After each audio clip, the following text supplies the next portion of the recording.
Necesito a alguien que me colabore ahí en algún momento de la vida, echarle una revisadita a ese reloj. Estamos temprano todavía.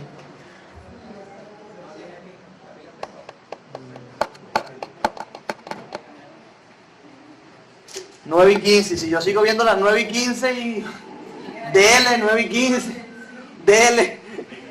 No, imagínate. Bueno, dice la palabra de Dios, Romanos capítulo 5, versículos del 1 al 11. Me acompañan con su vista desde su Biblia, por favor. Justificados pues por la fe tenemos paz para con Dios por medio de nuestro Señor Jesucristo, por quien también tenemos entrada por la fe a esta gracia en la cual estamos firmes y nos gloriamos en la esperanza de la gloria de Dios. Y no solo esto, sino que también nos gloriamos en las tribulaciones, sabiendo que la tribulación produce paciencia, y la paciencia prueba, y la prueba esperanza, y la esperanza no avergüenza. Porque el amor de Dios ha sido derramado en nuestros corazones por el Espíritu Santo que nos fue dado. Porque Cristo, cuando aún éramos débiles, a su tiempo murió por los impíos. Ciertamente apenas morirá alguno por un justo. Con todo, pudiera ser que alguno osara morir por el bueno. Mas Dios muestra su amor para con nosotros, en que siendo aún pecadores, Cristo murió por nosotros. Pues mucho más, estando ya justificados en su sangre, por él seremos salvos de la ira. Porque si siendo enemigos fuimos reconciliados con Dios por la muerte de su Hijo, mucho más, estando reconciliados, seremos salvos por su vida. Y no solo esto, sino que también nos gloriamos en Dios por el Señor Jesucristo, por quien hemos ahora recibido la reconciliación. Oramos. Señor, queremos agradecerte hoy nuevamente. Aquí estamos cumpliendo el propósito de nuestras vidas.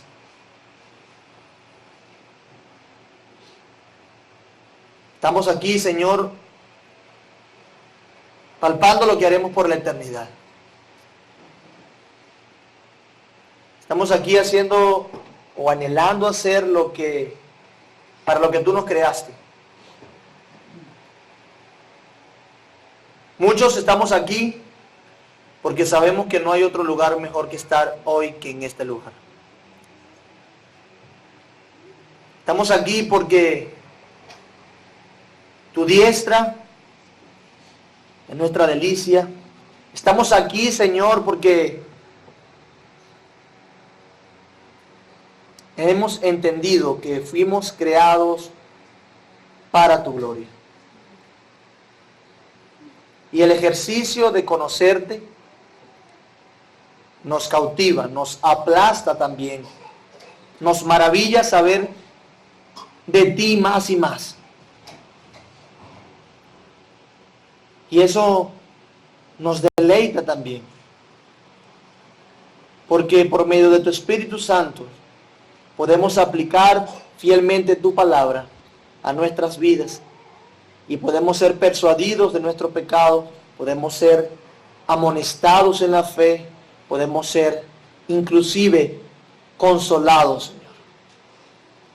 Podemos cobrar ánimo al conocerte más, al verte más a través de tu palabra. Y yo sé que hay algunos acá, Señor, que no han visto el estudiar tu palabra, el conocerte a ti como la vida eterna, como lo fundamental de su vida. Por eso te ruego que desde este momento, a través de tu palabra y de la oración de tu Santo Señor, por medio de tu Espíritu Santo, tú traigas salvación. Te ruego que nos bendigas mucho, palpando los frutos de la regeneración de tu Espíritu en medio nuestro. Te ruego que añadas a tu iglesia lo que han de ser salvos.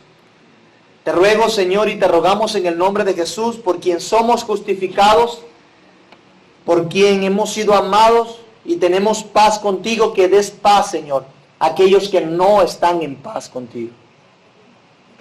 Reconcilia a través de Cristo, por tu gracia, llena de fe los corazones de aquellos que no han creído en ti, y en nosotros fortalécenos, Señor, te lo ruego hoy. Una vez más, te rogamos, fortalece nuestra fe. Una vez más, por medio de tu palabra, inspíranos, Señor. Cautívanos, motívanos, apasionanos por ti. Que tu palabra, cual martillo, rompa la dureza de nuestros corazones y rompa ese hábito pecaminoso, esas concupiscencias, esos deseos, esas pasiones que aún nos seducen. Ayúdanos y nos encomendamos a ti. En el nombre de Jesús. Amén.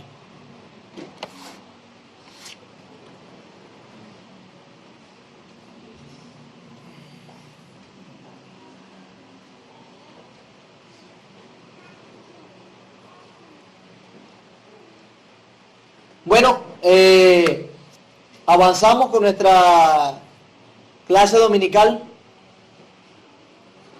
Para mí ha sido de mucho provecho recordar, volver a estudiar, reflexionar acerca de la justificación. ¿Sabían ustedes que la justificación es una doctrina determinante de la fe cristiana protestante? De hecho, ¿sabía usted que la doctrina de la justificación, tal cual lo presenta la Biblia, es una doctrina y es una evidencia, si usted la cree, de que es salvo, y si no la cree, es una evidencia de que no es salvo? Es determinante, es fundamental lo que dice la Biblia acerca de la justificación. ¿Ok? Y es algo que nosotros debemos valorar. Algunas cosas pueden estudiarse, pueden haber desacuerdos en unas doctrinas, teología del pacto, eclesiología, gobierno eclesiástico o magistrado eclesiástico, quizá la doctrina acerca del gobierno civil, pero acerca de la justificación, esta es una de las doctrinas donde debemos creer una sola cosa, como lo presenta la Biblia. Como lo presenta la Biblia. Esa fue gran parte de la teología de nuestro Señor Jesús, de Pablo, interpretando la ley, el Antiguo Testamento.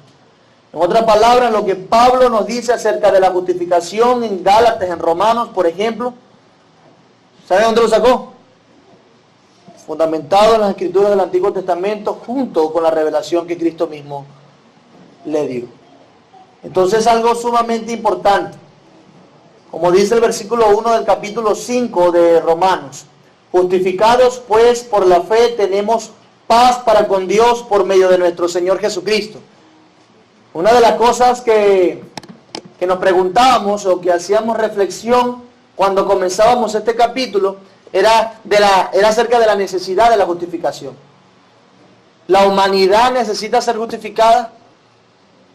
¿Es importante la justificación? ¿Podemos ir al cielo sin ser justificados? ¿Es Dios justo, el hombre pecador? ¿Es Dios santo? ¿Dios va a hacer justicia? Y este versículo nos detalla brevemente que por la justificación, o la justificación es necesaria para tener paz con Dios. Cuando no hay paz, ¿qué hay? Guerra, ¿verdad? Contienda, separación, división. Pero la idea principal es guerra. Hay guerra, hay hostilidad entre partes, no hay paz, no hay acuerdo. ¿Ok? Si por la fe somos justificados y tenemos paz con Dios, los que no han sido justificados, ¿en qué condición están con respecto a Dios? En relación a Dios. ¿Cómo? En guerra, hostilidad. Volvemos a recordar, no, pero Él es buenísimo, lo único que le falta es la paz con Dios. ¿Imagina eso? No, pero es que él se porta bien, parece cristiano, pero no es. Lo único que le falta es la paz con Dios. No, pero es que los musulmanes se portan muy bien, no, es que los hindúes se portan muy bien, no, que cualquier otra religión se porta muy bien. Por eso es que quiero hacer eso. No pasa nada. No. Esa persona no tiene paz con Dios, porque la paz con Dios se consigue solamente a través de la persona de Jesucristo. Por eso que Jesús dijo que Él es el camino y la verdad y la vida. Y nadie va al Padre en paz, reconciliado en comunión, sin Cristo, sin ser justificados por Él. De modo que es importante, ¿ok? Es importante. Estamos aquí porque los creyentes están aquí porque han entendido que sin la justificación estamos perdidos. Y hemos entendido que solamente a través de la fe en Cristo es que nosotros podemos ser justificados. Y queremos aprender. Y que hemos sido cautivados, como aprendimos la semana pasada, por Dios. Y ahora podemos tener fe. Podemos creer en que Cristo tomó nuestro lugar. Y hemos hablado de varias cosas. Aparte de la necesidad, ¿no? Hemos hablado del método de la justificación, hemos hablado de que en la imputación hay una doble imputación o una doble sustitución. Cristo toma nuestro lugar en el castigo y nosotros tomamos el lugar de Cristo ¿en dónde? Repito, Cristo toma nuestro lugar en la cruz era nuestra, y nosotros tomamos el lugar de Cristo ¿en dónde?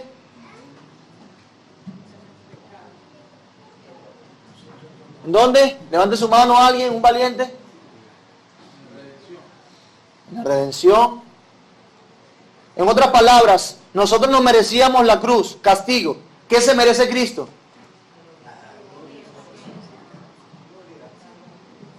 Y si nosotros tomamos el lugar de Cristo, entonces ¿qué tenemos con nosotros? Por eso que somos coherederos del universo. ¿Usted sabía que usted es coheredero de Marte? Y le pertenece. Y de la galaxia, y de, dime una galaxia ahí, Carlito. No sé, lo que vieron Caballeros Zodiacos pueden tener una idea de eso. Orión, ¿verdad? Y Betelgeuse, una estrella muy grande. Nosotros somos coherederos de eso. ¿En serio? Porque todo fue hecho por Él y para Él. Y nosotros tenemos con Cristo la herencia que Dios le da en el que tiene complacencia.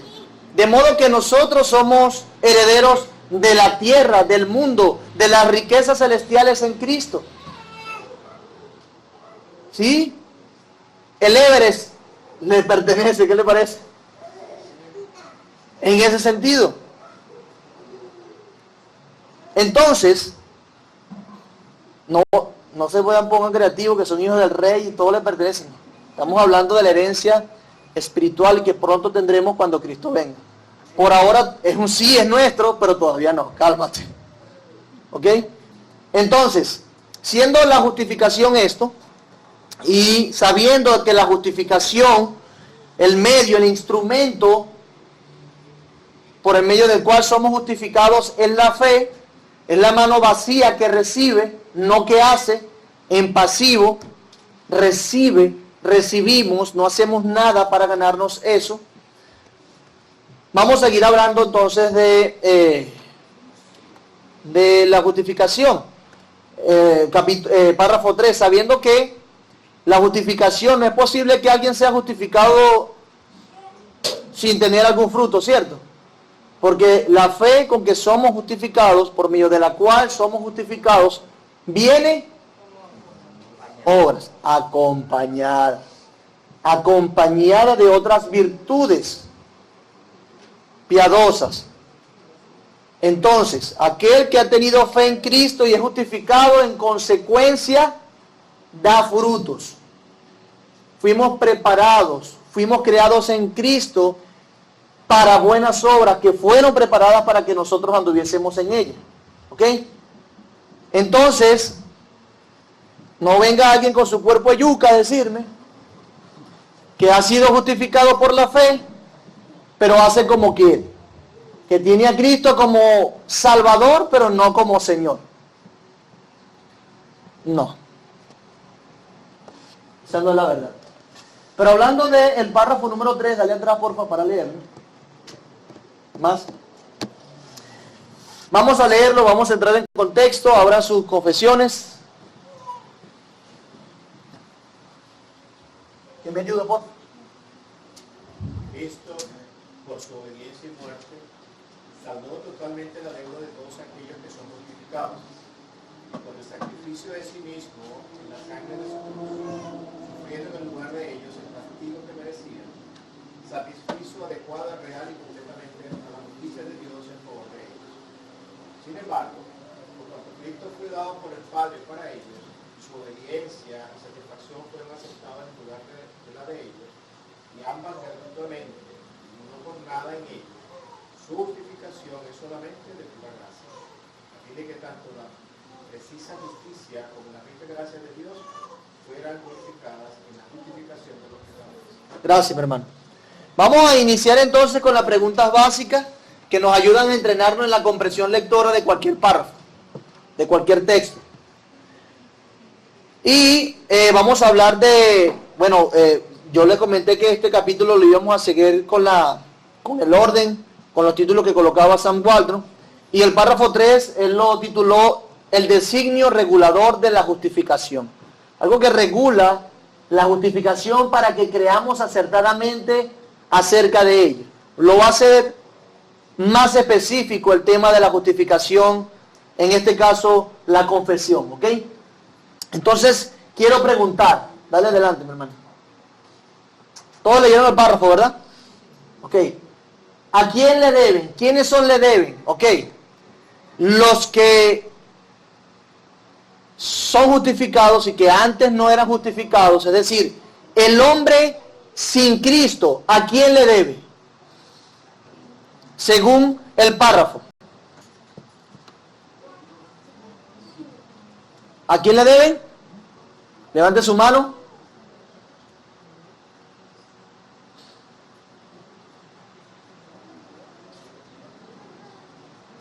¿A quién le deben? Hay una deuda. Estamos hablando en términos entonces de deuda. ¿A quién le deben los que no han sido justificados? A Dios, ¿verdad? La justicia de Dios. Le deben a la justicia divina. No que Joan, diría por ahí, Dios me salve la parte. Joan fue encontrado por allá robándose un carro. Lo metieron preso. ¿A quién le debo? ¿Verdad? No, que Joan fue encontrado por allá golpeando a un hombre y lo golpeó airadamente hasta que murió. ¿A quién le debo? ¿Verdad? Yo le debo la justicia. ¿Y cómo se paga mi deuda? Vamos otra vez. Imponen una pena y bueno, me imputan el cargo y yo voy preso no sé por cuánto tiempo. Si en otro lugar hay pena de muerte, debería, según el caso, morir. O sea que hay una deuda. ¿A quién le deben? A la justicia de Dios? ¿Qué le deben? ¿Qué le deben? El pago, ¿verdad? Sencillo, está muy sencillo. La satisfacción de ella, de la justicia. Hay que satisfacer la justicia de Dios. En otras palabras, está el caso abierto, ¿ok? Está el juez del universo de un lado, está el santo, el creador, quien instituyó las leyes y a quien se le debe toda la creación, incluyendo las criaturas razonables. Y del otro lado están los pecadores. ¿Ok? Están los pecadores del otro lado. Siendo así... No, dale atrás. Siendo así, hay una deuda allí clara que hay que pagar. Entonces, si teniendo este panorama de esta corte penal, donde se va a llevar a cabo un juicio, si los pecadores no pagan esa deuda, no satisfacen nada más y nada menos que la justicia de Dios, van a ser condenados. ¿Ok? ¿Estamos claros hasta aquí? Esa es la condición en la que están todos los pecadores. ¿Sí? Lo he dicho varias veces, ¿verdad? Pero es importante que lo tengamos muy claro. Siendo así, nosotros hemos aprendido algo muy importante. ¿Puede los pecadores que están en el banquillo de los acusados pagar la multa que demanda su infracción de la ley? ¿Ah? No. No pueden, ¿verdad? ¿Por qué no pueden, Elías? Porque demandaría una justicia perfecta y obedecer al pie de la letra de la ley. No lo ha hecho ni lo hará ningún ser humano común y silvestre, ¿cierto? Entonces, ¿por qué? Porque está muerto en sus delitos y pecados. Así quisiera esa persona seguir adelante, a partir de los 30 años de su vida empezar a portarse perfectamente, igual no ha saldado la deuda, no ha satisfecho la justicia de Dios. Así que los pecadores le deben a la justicia divina y le deben la satisfacción de ella. ¿Ok? La Biblia enseña que la paga del pecado es muerte, y siendo así, el pecador, para saldar esa justicia, ¿qué debe hacer? Véalo así. O sea que cuando alguien dice que va a ser salvo por sus buenas obras, nosotros le podemos decir, ah, tú quieres saldar la justicia divina por tus propios medios. Bueno, la Biblia dice que la paga del pecado es, así que, ¿dónde te van a matar? ¿Dónde? ¿Sí? ¿En qué silla eléctrica te vas a sentar para satisfacer la justicia divina? No se puede en ese sentido. Además, hay que pensar, como dice Elías, hay que cumplir perfectamente, porque hay, no solamente hay que pagar la condena, sino también cumplir la ley. Si seguimos avanzando así paso a paso, podemos preguntarle nuevamente al párrafo: ¿cuánto de la deuda saldó Cristo de los que son justificados?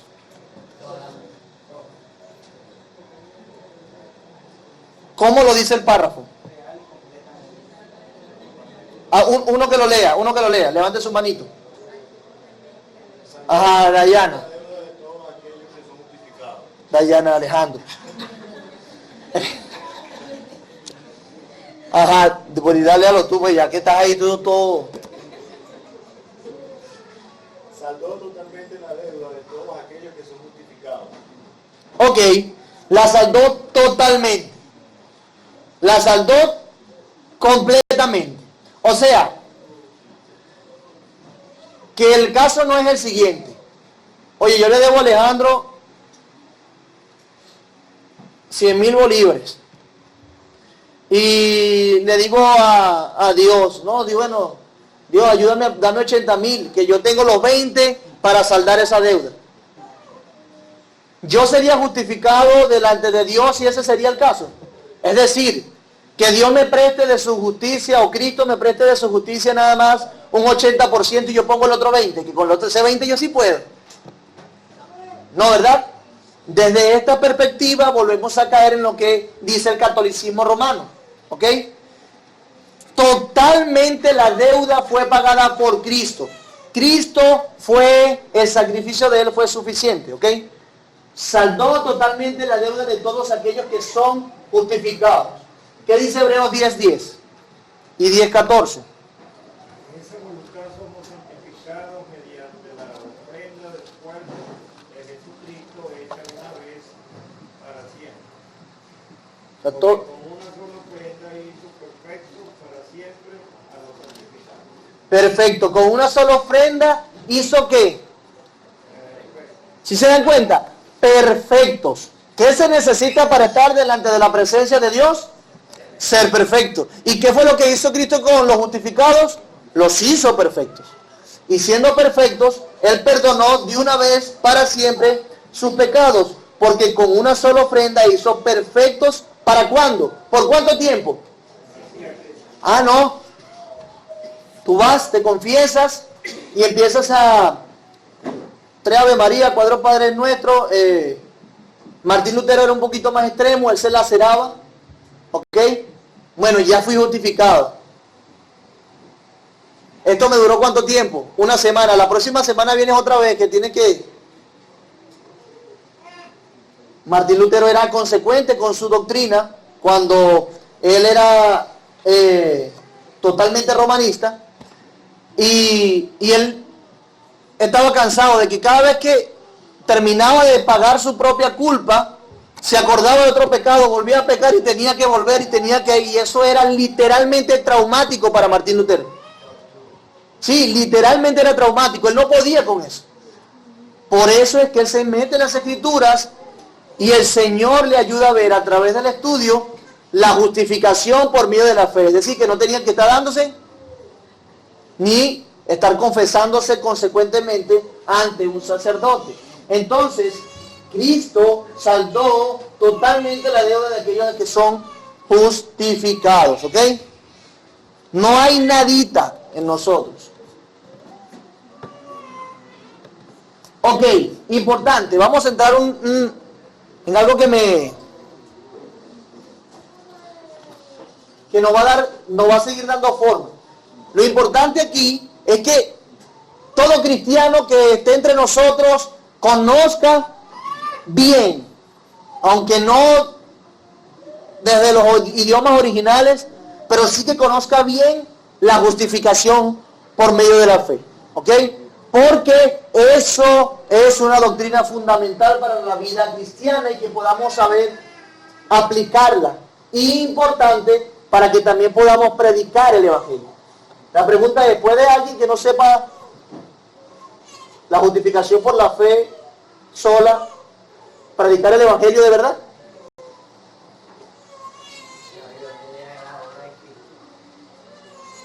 ¿Ah? Está rudo, ¿verdad? Se complica la cosa. Se complica la cosa. Entonces, ¿con qué fue saldada la deuda de los que son justificados? Ya lo hemos visto también. El párrafo está siendo más detallado en algunas cosas.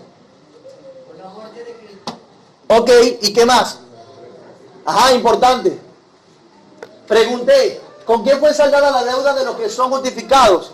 Él le dice, con la muerte de Cristo. ¿Tiene razón? ¿Sí o no? Ajá. Carlos. La muerte de Cristo lo que hizo fue perdonar los pecados.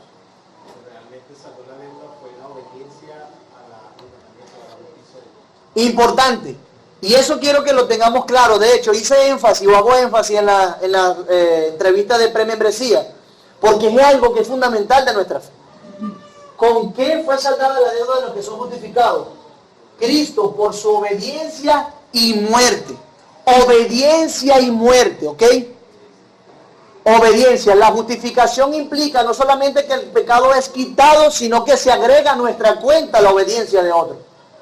Por eso es que comencé diciendo que somos coherederos en Cristo y por eso precisamente es que nosotros podemos decir que tenemos como herencia Marte y Betelgeuse y Orión, ¿ok? En ese sentido, si van conmigo, se nos va muy rápido esto, pero esto es fundamental e importante, por su obediencia y muerte. La obediencia de Cristo nos justifica, ¿ok? Seguimos adelante. ¿Qué implicó para Cristo la completa satisfacción de la justicia de Dios a favor de los justificados? Repito, ¿qué implicó para Cristo? Aquel que por medio de los méritos de quien somos justificados. La completa satisfacción de la justicia de Dios a favor de los justificados. Bueno, le hago otra pregunta que les ayude. aquel pecador que quiere satisfacer su justicia delante de Dios, primero que tiene que hacer, morir, ¿verdad? No, primero morir, porque la paga del pecado es muerte y es pecador, ya es culpable, ¿sí? Debía morir. Entonces, ¿qué implicó para Cristo la completa satisfacción de la justicia de Dios a favor de los justificados? Muerte. Ok, siendo la muerte así, ¿cómo fue la muerte de Cristo? Fue un sacrificio, ¿verdad? Fue voluntario, en la cual tuvo que derramar sangre. ¿En dónde? Bueno, en la cruz, en este caso, sufriendo en el lugar de ellos el castigo que merecían los otros. Siendo así, satisfizo adecuadamente, real y completamente la justicia de Dios en favor de ellos. Ahora el énfasis está en el sacrificio de sí mismo. Dios aceptaba sacrificios de un cordero tuerto, mocho, manco, torcido. Tenía que ser perfecto, ¿cierto? Vean cómo se une lo que nos dijo el hermano Carlos ahorita con esto. Hay un sacrificio que implica la muerte de un cordero, de un sustituto, pero ese sustituto debería tener las cualidades de las cualidades que se demandan del que quiere ser justificado. Cristo, como un sacrificio perfecto, una obediencia perfecta, es decir, el único que podía morir por los pecadores era alguien perfecto. ¿Y quién fue perfecto? Cristo. Y por eso que Él es un sacrificio que agrada a Dios. ¿Ok? Siendo así, Él puede ser sacrificado y debe derramar su sangre. Eso lo enseña también la Biblia. El cordero debía derramar toda su sangre. Él sufrió. Él sufrió. Y voy a terminar la idea porque quiero hacer énfasis en algo importante acá. Yo les dije anteriormente, es posible que Cristo haya muerto en nuestro lugar sin sufrir. ¿Quién se acuerda? ¿Quién se acuerda de lo que respondimos? Es decir, Cristo hubiese hecho eutanasia, inyección letal, no sé, dale un palo cochinero nada más, dale un tiro en la cabeza, que se lance por un barranco y ya. Cristo pudo haber muerto así y ya, sin sufrir. ¿Ah? Levante su mano. Tania levantó su mano. Tú lo hiciste así, yo te vi. No, porque estableció que debe derramar toda su sangre para satisfacer la idea de Dios. Ok. Derramamiento de sangre. Elías. Ajá. Varón. Bueno, primero nosotros entendemos que Cristo toma la imagen del Cordero, y el Cordero debía cumplir una cierta característica para el sacrificio de expiación, como estar sobre el madero, como ser degollado y desangrarse sobre ese madero. Entonces él lo que hizo fue morir como debía, según la escritura, según también Isaías, que también lo ve que tenía que ser molido y cumplir con todo eso, esas profecías. Claro. Pero como el hermano dice, hay una profecía del cielo sufriente, creo yo, porque personaliza lo que hace el pecado con nosotros. Okay. Como tú dices, él pudo haber muerto y ya, creo que el pecado no solamente nos mata, el pecado trae un gran sufrimiento a toda la humanidad. Entonces, cuando el pecado le fue cumplido a él sufrió. Era necesario esa figura también de sufrimiento, no solamente que pasara directo a la muerte. Ok. Como ese sufrimiento humano desde Adán hasta que el sufrimiento como condición. Ok. Estoy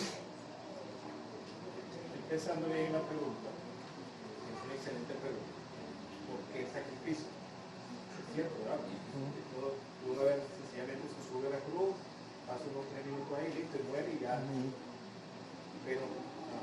más allá de lo que dice Nancy, también lo que dice Isaías, pienso que tiene que ver con la ira de Dios. ¿Sí? O sea, nadie puede derramar la ira sobre otra persona, derramar toda su ira, sin que esa persona sufra. ¿Sí? Entonces yo pienso que ¿cuál es el sentido del sacrificio? Bueno, el sentido del sacrificio lo da que Dios tenía que derramar su ira sobre su propio hijo. Y eso lo hace el siervo sufriente del que habla Isaías. O sea, que el sufrimiento viene porque Dios, dice Isaías, que Dios lo molió, lo trituró. Eso es, no causa otra cosa sino sufrimiento. Creo que es la única razón. Esa ira estaba destinada para nosotros. Nosotros lo sufrimos realmente. Es una consecuencia del pecado. Claro.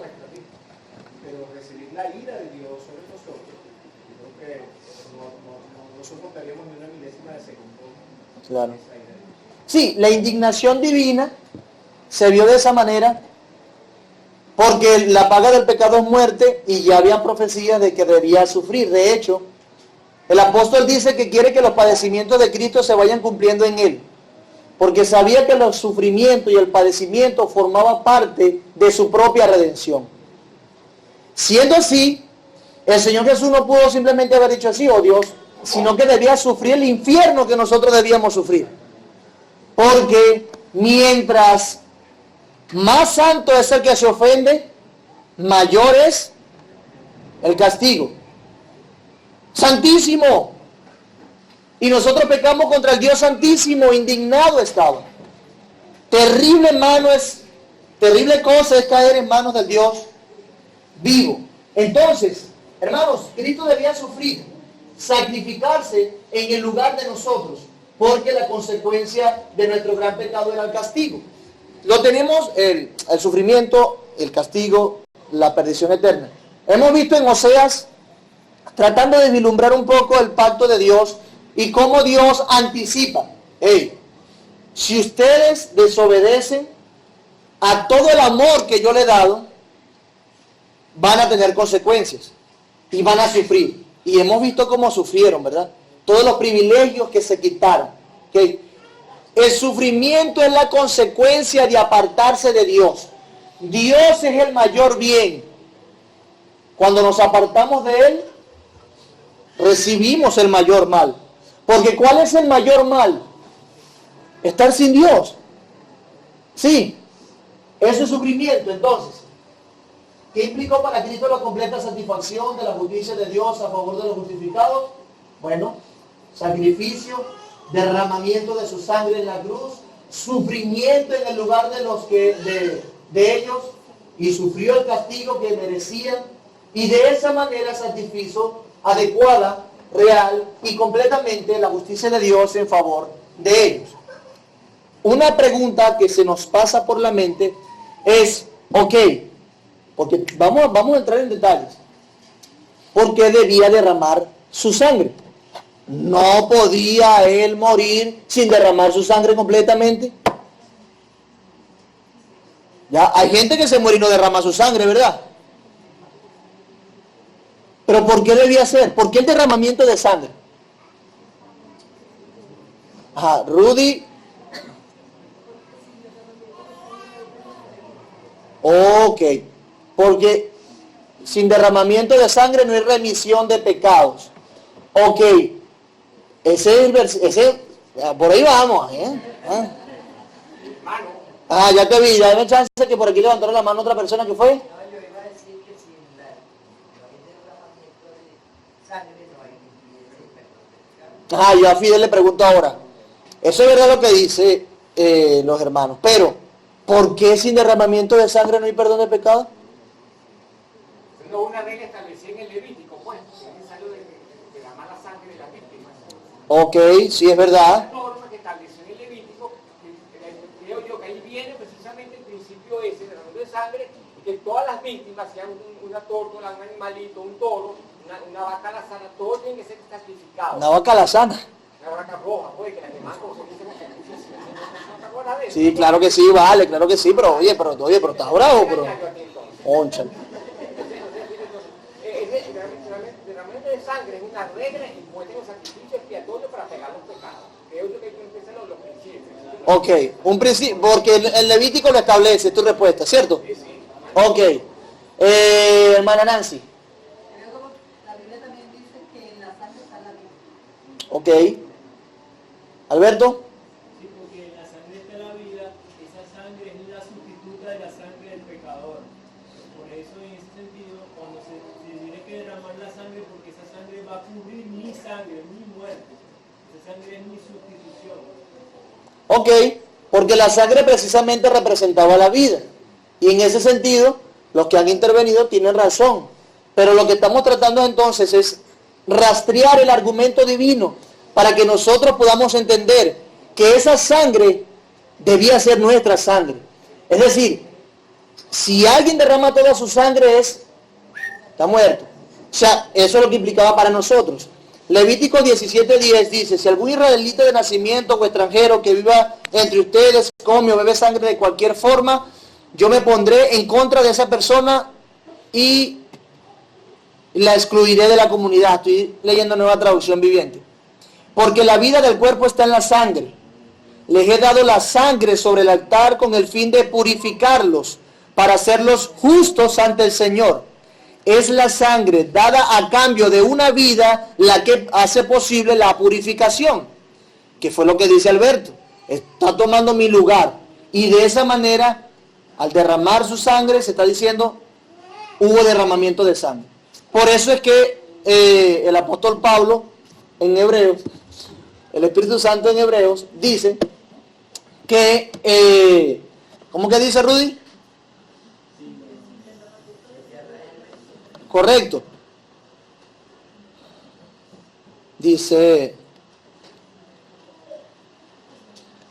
Hebreos 9:22.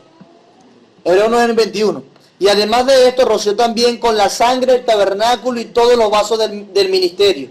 Y casi todo es purificado según la ley con sangre. Y sin derramamiento de sangre no hace remisión del pecado. ¿Por qué? Porque la paga del pecado es derramamiento de sangre, en otras palabras. ¿Sí? Vamos allí. Eso es sumamente importante. Nos da argumentos, nos da forma. ¿Qué dice Romanos 5:8-10?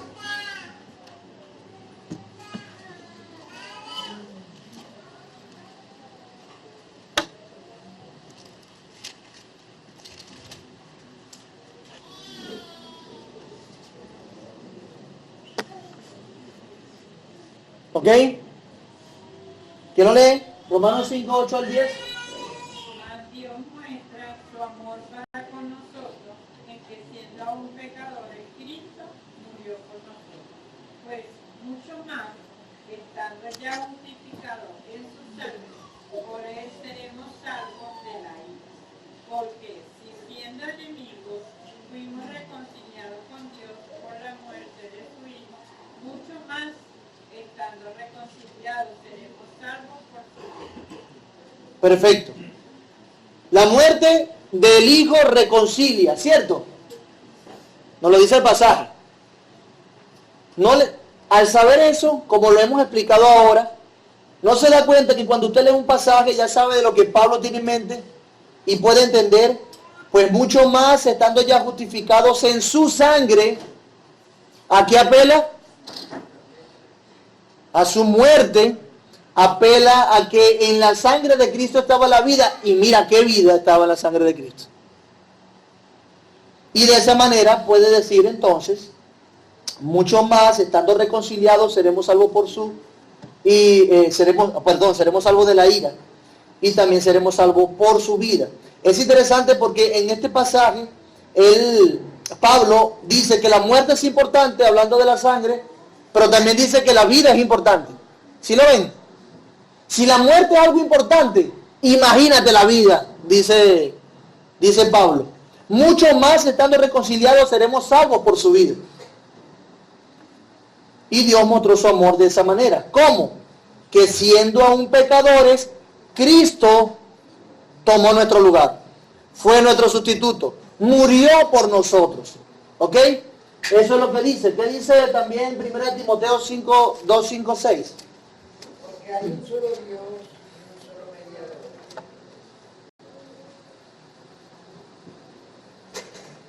Entre Dios y los hombres, Jesucristo hombre.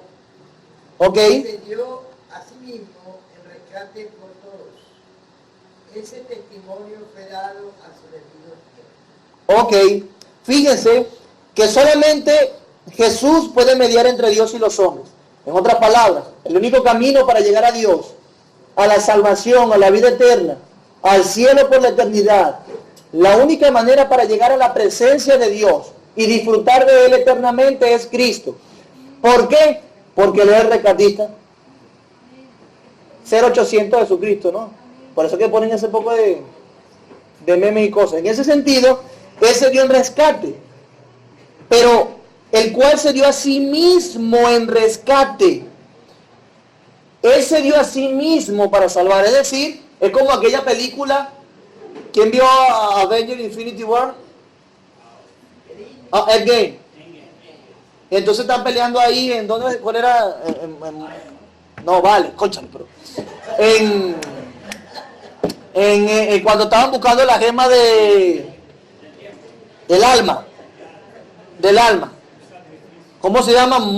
El planeta. Oye, pero ustedes son demasiado evangélicos. En Morak, algo así. Y entonces están peleando por allí porque para obtener esa gema del alma, un alma debía entregarse. ¿Qué fue lo que hace Cristo? Bueno, Él se lanza a ese espacio que había allí, donde estaba el cabeza roja, y así es que Él puede dar su alma, su vida, su sangre por el otro. Es decir, debía morir, debía entregarse por completo. ¿Okay? Isaías 53, 4 al 6 y 10 al 12.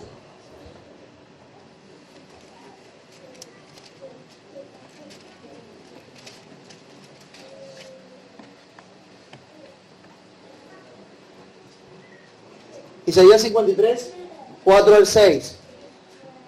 Ciertamente llevó Él nuestras enfermedades y sufrió nuestros dolores, y nosotros le tuvimos por azotado, por herido de Dios y abatido.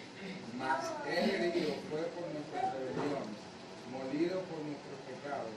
El castigo de nuestra paz fue sobre Él, y por su llaga fuimos nosotros curados. Luis, ¿de quién eran las enfermedades? ¿De quién eran los dolores? ¿De quién se merecía el azote? ¿Quién se merecía ser abatido? ¿De quién eran las rebeliones? ¿A quién le pertenecía el castigo? ¿De quién era la llaga? ¿Y quién sufrió todo eso? El siervo sufriente. Era nuestra, esa era nuestra responsabilidad, era nuestra. Nos pertenecía. Es importante que si hay alguien aquí que no ha entendido eso, mi amado amigo, tú debes entender que tú estás llagoso, enfermo, tú tienes dolores del alma, tú debes ser abatido, herido, tú eres un rebelde,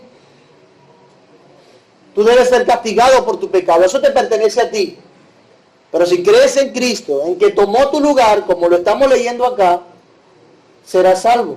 Y podrás decir, como dijo el profeta, Él llevó mis cargas, Él llevó mis enfermedades, Él sufrió mis dolores. Dice el versículo 10,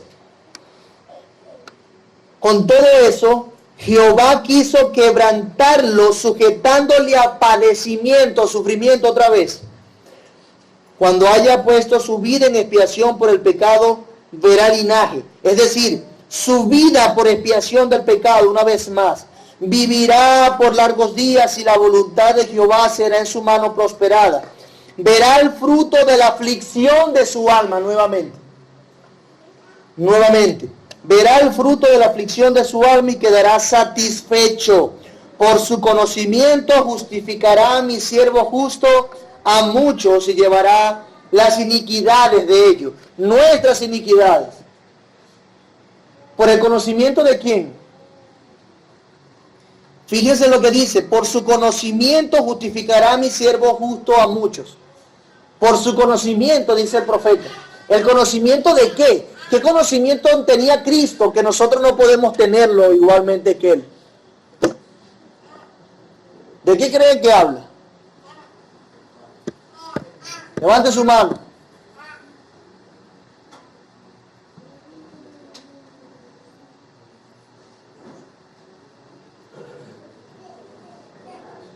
¿No? ¿En serio? Hermano Luis.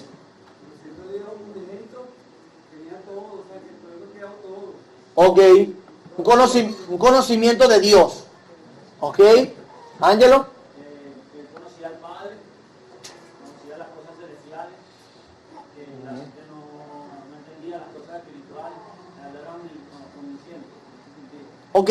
Importante aquí. Vamos a detenerlo por aquí un momento. Tarea. Investigar para la semana que viene de qué se trata ese conocimiento. ¿La pregunta?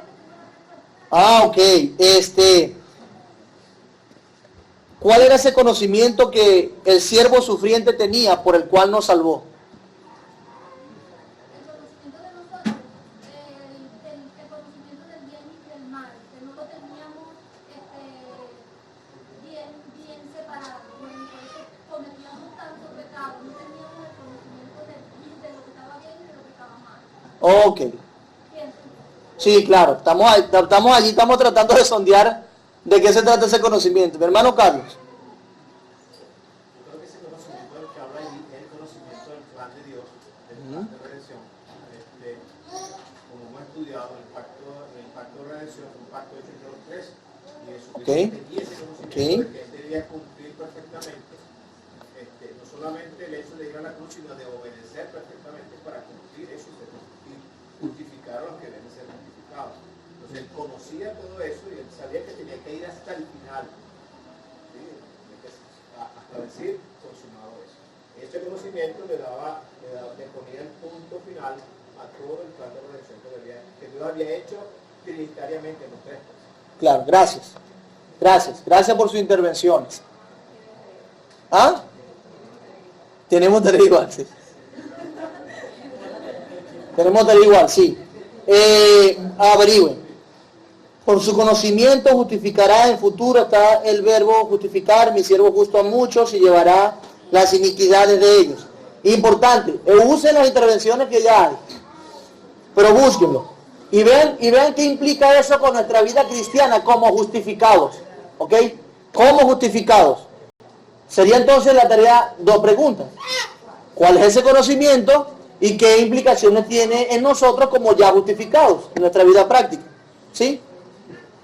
Continuamos. Entonces, 12. Por tanto, yo le daré parte con los grandes. Mira lo que Dios le va a dar a ese siervo sufriente. Yo le daré parte con los grandes y con los fuertes repartirá despojos.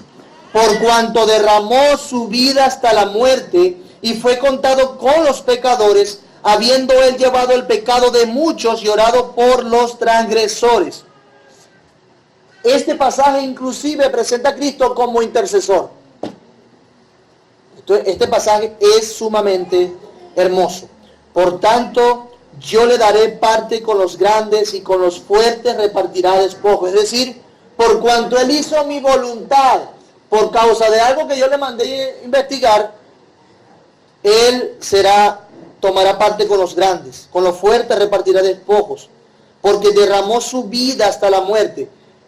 ¿Cómo podríamos traducir esa parte del versículo? Derramó su vida hasta la muerte. Derramó su sangre hasta la muerte, podríamos. Habiendo él llevado el pecado de muchos. Importante. Habiendo él llevado el pecado de muchos, de toda la humanidad. No es de toda la humanidad. En ese sentido, Cristo no murió por todos. ¿Ok? Aquí dice muchos, no dice todos. En ese sentido, Cristo no murió por todos. Murió por muchos. ¿Quiénes son esos muchos? Los escogidos que creen en Él. ¿Sabe usted quién es escogido? Oye, por lo menos estamos nosotros aquí, no sean tan malucos. Por lo menos, según lo que tenemos en la mano, pero no sabemos. Es por eso que no sabemos quiénes. En ese sentido debemos predicar, pero Cristo llevó el pecado de muchos, no de todos. Y Él oró por los transgresores, si lo coloco un poco más general. ¿Qué implica eso? Y aclaro, hermanos, Cristo, su sacrificio expiatorio, en otras palabras, la aplicación de la sangre, de los beneficios de la sangre de Cristo, fueron dados estrictamente solamente a los que creen. Solo los que creen. Ok. Una cosa diferente es decir que la sangre de Cristo, su vida, su justicia es suficiente para salvar a toda la humanidad. Eso es una cosa. ¿Tiene el potencial la sangre de Cristo para salvar a todos? ¿Sí o no? Como que sale tarea, no. ¿Tiene el potencial para salvar a todos? Ok, pregunto ahora, ¿la sangre de Cristo salva a toda la humanidad? ¿A quiénes salva? No se me olvidó quién lo dice. Dice que un teólogo enseña que el potencial de la sangre de Cristo es tan grande que si todos se arrepintiesen, todos son salvos. Pero como no todos se arrepienten, no son salvos. ¿Por causa de la ineficacia de la sangre de Cristo? Por causa de su propio pecado que no se arrepienten, ¿ok? En ese sentido, Cristo no murió por todos. Dios mostró su amor, siempre ha mostrado su amor por su creación, por sus criaturas, inclusive por la humanidad. Pero va a haber un día donde su misericordia se va a acabar y va a hacer juicio, ¿ok? Lento para la ira y grande en misericordia. Y si la misericordia de Dios la podemos interpretar como amor, en ese sentido Dios ha amado a la humanidad, ¿ok? Entonces, Cristo llevó el pecado de muchos, no de todos. Lo dice Romanos 5 también. Eso es para que vayamos viendo cómo la justificación, Dios justifica no a todos los hombres. Si yo digo que la sangre de Cristo justifica a todos los hombres, ¿cómo se llama eso? ¿O cómo se le llaman los teólogos? Universalismo. ¿Ok? ¿Quién dice eso? ¿Alguien que sepa que alguna secta diga eso? Algunos. ¿Quién más?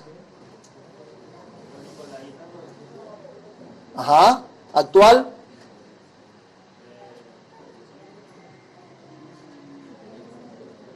Tarea. Ok, entonces, ¿qué implicó para Cristo la completa satisfacción de la justicia de Dios a favor de los justificados? Sacrificio, sufrimiento en el lugar de ellos, y de esa manera sacrificio adecuada, real y completamente la justicia de Dios en favor de ellos. ¿Avanzamos? ¿Quién nos dio a Cristo? Según el párrafo.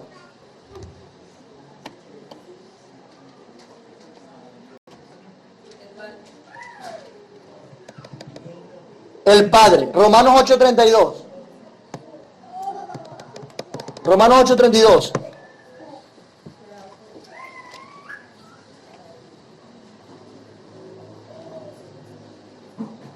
¿Quién lo lee? El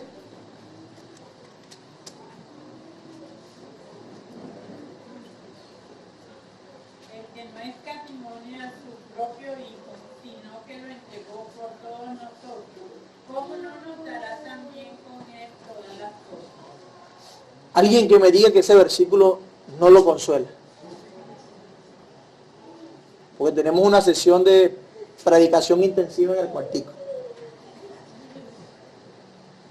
Qué fabuloso es. El que no escatimó, Dios no escatimó a su propio Hijo. Él no nos dio, Él lo entregó por todos nosotros. ¿Cómo no nos dará también con Él todas las cosas? El énfasis está en la primera oración del versículo, pero la segunda también hay que mencionarla. ¿cómo no nos dará también con Él todas las cosas? Si Él no retuvo a su Hijo para darnos. Él no nos dio, el Padre nos dio al Hijo. No fue solamente cuestión de Él. ¿Qué de Cristo aceptó Dios en lugar de los justificados? Escríbala ahí. Su obediencia y satisfacción fueron aceptadas en lugar de ellos. ¿Qué dice 2 de Corintios 5:21? Rapidito allí. Al que no conoció pecado, por nosotros lo hizo pecado, para que nosotros fuésemos hechos justicia de Dios en él. ¿Quién hizo pecado el que no conoció pecado? Dios, ¿verdad? Fíjense, vean la figura. Estamos hablando de Dios y estamos hablando del Hijo y estamos hablando de nosotros, ¿cierto? Dios, al que no conoció pecado, lo hizo pecado. ¿Para qué? ¿Cómo dice el versículo? Para que nosotros fuéramos hechos justicia. Justicia de Dios. Es decir, que una vez más Él tomó nuestro lugar. Y Cristo, su obediencia fue suficiente, fue aceptada. Dios aceptó. Él lo hizo así porque sabía que eso le iba a satisfacer. Y Él es sapientísimo. Él sabe. Y ese plan tan elevado de salvación lo ejecuta, que nos maravilla y nos beneficia. Entonces Dios lo hace. Mateo 3:17. Y una voz de los cielos que decía: este es mi Hijo amado en quien tengo complacencia. ¿Por qué Dios aceptó el sacrificio de Cristo?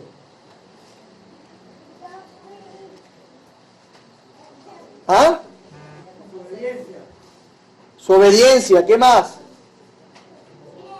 ¿Por qué lo acepta? Él es su Hijo amado, el que tiene. Él se complace en la justicia del Hijo. Él se complace. Por eso es que fue aceptada su ofrenda. Porque se complace en su ofrenda. El perfecto de los perfectos presentó una ofrenda perfecta al Dios perfecto, en el cual se complace perfectamente en esa ofrenda perfecta. ¿Así? Hay correspondencia total en ese sentido. Él tiene complacencia en su Hijo. Y por eso acepta su ofrenda en lugar nuestro. Señor, te presento esta ofrenda en favor de aquellos. Y la ofrenda era su cuello. Eso lo hizo Cristo. Entonces, Efesios 5:2, ¿qué dice? Y andad en amor como también Cristo nos amó y se entregó a sí mismo por nosotros, ofrenda y sacrificio a Dios como un fragante. Uy, la ofrenda de Cristo que fue para Dios. Lo aceptó. Lo aceptó. Por eso es que lo acepta en nuestro lugar. Porque es olor fragante. Él tiene contentamiento en su Hijo. Le agrada eso, sí, le gusta. ¿A ti te agrada estar con alguien? ¿Con quién? Dime el secreto. ¿Ah? Con todos nosotros, ¿verdad? Te satisface. Bueno, es algo así más o menos, pero eterno y perfecto. Vamos a terminar. ¿Qué toma Dios del hombre justificado? ¿Qué le cuesta al hombre la justificación? ¿Qué toma Dios del hombre justificado? Lea. ¿Qué toma Dios del hombre justificado? O mejor dicho, por si no entendía, yo ¿cómo que? ¿Qué le cuesta al hombre la justificación? ¿Ah? Ahí no te tienes que portar bien. ¿Ah? Orlando. Para nosotros que hemos sido justificados no hicimos nada de eso. ¿Qué le cuesta al hombre la justificación? Nada, gracias. La gracia de Cristo, la gracia de Dios hacia nuestro favor es lo que nos cuesta. Ok, ¿y qué pasó con lo bueno que yo puedo hacer? ¿Ah? Es como trapos de inmundicia. Pecador que intenta ganarse el favor de Dios por sus buenas obras sin Cristo. Le digo que sus buenas obras, su justicia son como trapo de inmundicia. Y trapo de inmundicia es algo feo. Muy feo. Dice el párrafo.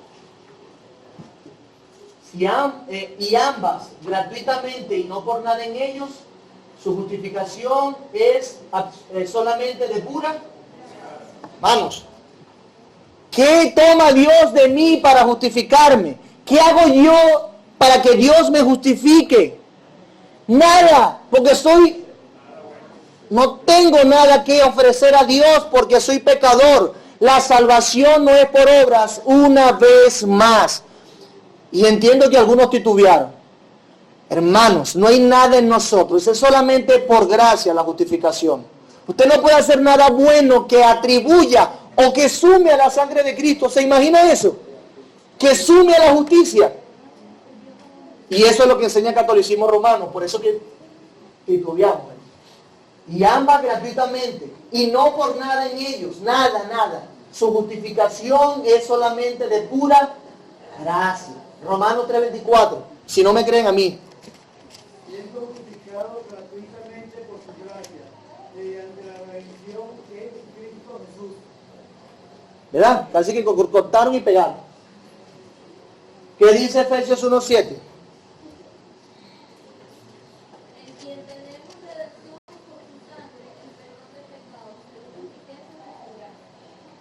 En quien tenemos redención por su sangre, el perdón de pecados según la riqueza de su gracia.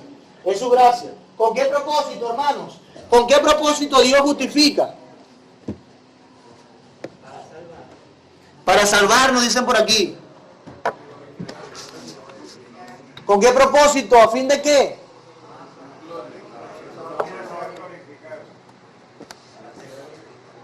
Pero en serio lo creemos así. O nos ponemos nosotros siempre en el centro. A fin de que tanto la precisa justicia como la rica gracia de Dios fueran glorificadas en la justificación de los pecadores. Si yo no tengo nada que ver en la justificación y solamente Dios tiene algo que ver, y para que Dios perdone a un pecador como yo, se necesita mucha misericordia y mucha gracia, ¿qué va a ser glorificado? ¿Qué va a ser exaltado? Dios, su justicia, su gracia. La gloria es de Él. La gloria es de Él. No depende de mí. Romanos 3:24, ¿qué dice?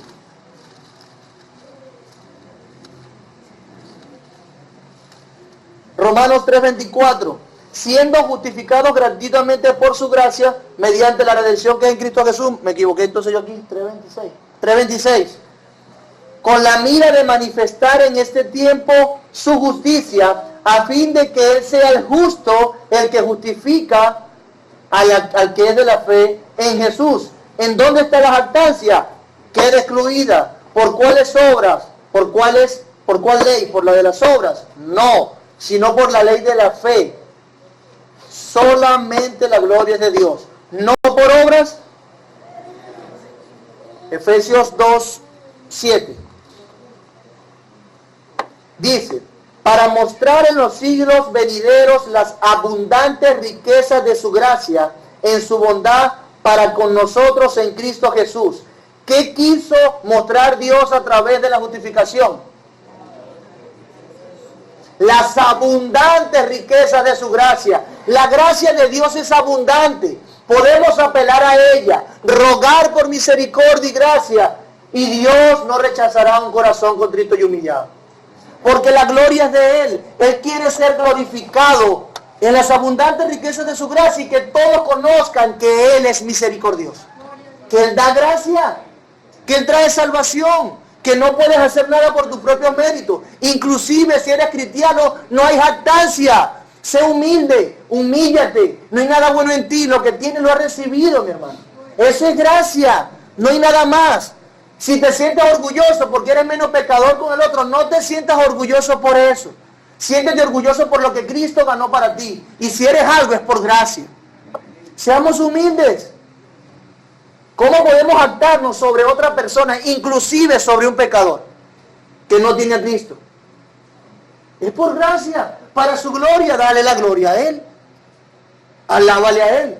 Muéstrale al mundo la riqueza de su gracia, no la riqueza de tu bondad. Yo me arrepentí. Todo está en misa. O sea, bruto, arrepiéntete. Muestra, si Dios envió a su Hijo y salvó a pecadores para mostrar su gracia, ¿estás tú llamado a ocultar la gracia de Dios? De ninguna manera, mi hermano. Dios nos ayude. Señor, gracias por tu palabra, gracias por tu bendición, gracias por justificarnos. Trae salvación. Lo que no podemos hacer nosotros, por favor, una vez más te ruego, hazlo tú. En el nombre de Jesús. Amén.